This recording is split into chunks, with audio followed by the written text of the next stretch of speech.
இது பைத்தம் பணியாரம். பைத்தியம் முடிச்சு வந்தா பைத்தியம் பிடிச்சது இல்ல, பைத்தியம் பணியாரம். பச்சை பயிர் பணியாரமா? இது வந்து ஸ்ரீலங்கால செய்யறது, இங்கேயும் செய்யறது.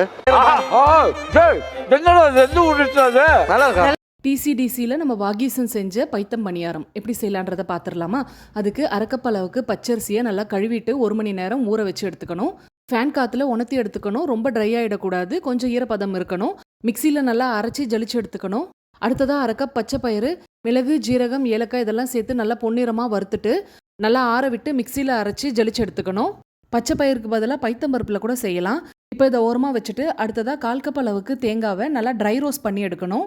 அதை மிக்சி ஜாரில் சேர்த்துட்டு அரைக்கப் அளவுக்கு வெல்லம் சேர்த்து நல்லா அரைச்சி எடுத்துக்கணும். இப்போ ஒரு பவுலில் ஏற்கனவே ரெடி பண்ணி வச்சுருந்த பைத்த மாவையும் அரைச்சி வச்சுருந்த தேங்காய் வெல்லத்தையும் சேர்த்துட்டு நல்லா தண்ணியை கொதிக்க வச்சு கொஞ்சம் கொஞ்சமாக ஊற்றி நல்லா டைட்டான பூர்ணமாக ரெடி பண்ணி எடுத்துக்கணும். கையில் நல்லா இந்த மாதிரி அழுத்தி அழுத்தி உருண்டை பிடிக்கணும்.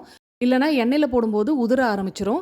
எல்லாத்தையும் ரெடி பண்ணிவிட்டு ஒரு 10 நிமிஷம் அப்படியே வச்சுருங்க. அடுத்ததாக நம்ம அரைச்சி வச்சுருந்த அரிசி மாவில் கொஞ்சமாக உப்பு, மஞ்சள் தூள் சேர்த்து கொஞ்சம் கொஞ்சமாக தண்ணி ஊற்றி பஜ்ஜி மாவு பதத்துக்கு ரெடி பண்ணி எடுத்துக்கணும். அடுத்ததாக நம்ம செஞ்சு வச்சுருந்த உருண்டைகளை ஒன்று ஒன்றா அதில் போட்டு டிப் பண்ணி எண்ணெயில் பொரிச்சு எடுக்கணும்.